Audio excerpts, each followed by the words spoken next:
John Whistler, Volume 1, Prologue, 13.8 thousand years ago, by Brandon Furr. Olo and Letlow stepped through the crackling mirror image. The portal closed. A slight mist smoldered from their clothes into the cold air. Memphis didn't turn around. I knew you two would be along soon enough, he grinned. Letlow spoke first. We need a path laid down. Our people have wandered in the darkness for 13 years. Our people have wandered in darkness for 13 years. The spear was to Letlow's throat before either had perceived it even being drawn. The whisper of the voice was still audible to Olo over the howl of the north wind. Do you really think I would let this happen? We all barely escaped the fall. Only a handful from a continent full of people. And now you want to go over there and stir up a hornet's nest? For what, Olo? His eyes were like green fire as the snow began to fall in fluffy clumps. For your pride? The echo of the scream sunk into Olo's chest, and his heart thumped hard. He was sure Memphis was about to slice Letlow's throat. He lowered the spear and turned around several paces ahead. These years you have grown in silence. We have rebuilt and began a nation again. We have everything to lose.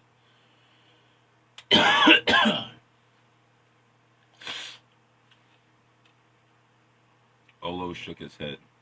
The unblocked memories were still forming as he recalled them from the ether. Letlow walked with him, nodding and agreeing. The whole last span of 500 years since the last day of turning has been nothing but these giants using us, their creators and masters, to prepare our means of production for making crafts to leave Earth. We were enslaved by our slaves. And now they're going to spread like a sentient virus across our universe, unchecked. His teeth clenched. Those things are all going to die, Letlow. They aren't getting off this planet. Memphis thought about his family, the memory of lost love. His tribe had been in charge of the books. These books contained the past and the future of his race. Long ago, when their blood was still fresh and fevered with worry, the first citizens of Atlantis had scried and tried to divine what would occur over the course of the nation's history. The elders had seen the right set of choices we should make to enter the best possible outcome for the world. Life was precarious, even though it was extravagant. Memphis was the leader of the tribe of seers, and he knew what would occur. The Archon giants had tried to hide it. Their intentions were a briar patch. They could force their logic on you to obscure objective reality.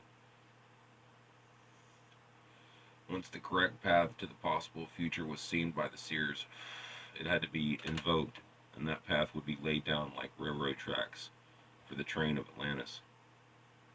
The tracks ended at the fall. That was the last date in the books. Everything since the fall had been beyond the elders' far sight. A new book had to be written.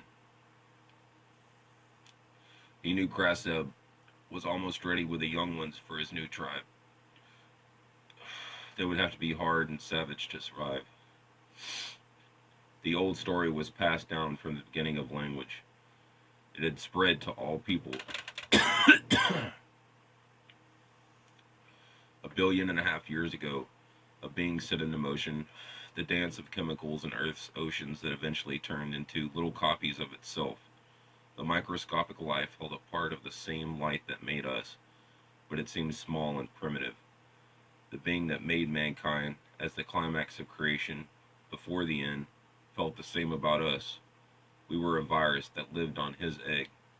The evolution of all life was symbiotic with the growth of the being inside. The evolution of all life was symbiotic with the growth of the being inside.